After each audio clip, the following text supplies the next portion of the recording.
It's really very appropriate that we are celebrating the feast of the conversion of Paul after celebrating the Sunday of the Word of God. Paul became the greatest missionary to the Gentiles after his conversion. Our capacity to be true witnesses, effective witnesses, and be present to the people all over around us depends on this: converting ourselves to God, as we heard in his experience we heard in the first reading. There is, after our conversion, there is that urgency to really give witness to what we experienced, that intimacy with God. And when we have that experience, it comes out automatically, because that spontaneous action, that enthusiasm to share what is good, true, and beautiful, and that happiness comes from that encounter with God who called us and we responded to Him. So what is this conversion? How did it happen to Paul? How will it happen to us?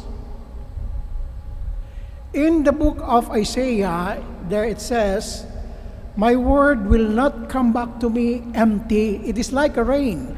My word will not come back to me empty."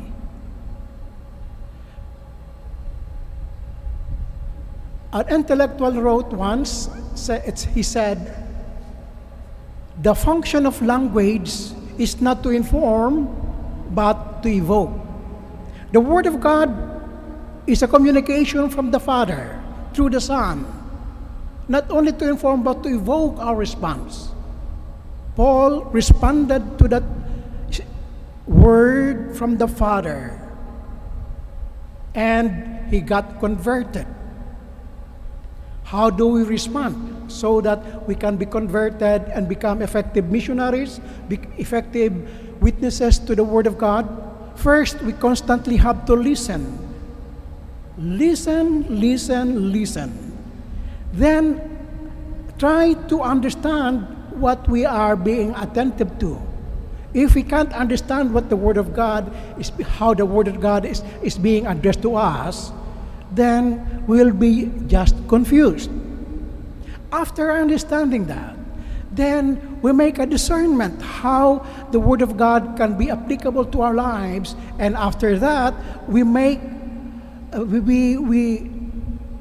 reorient our thinking, our speaking, our behaving. That happened to Paul.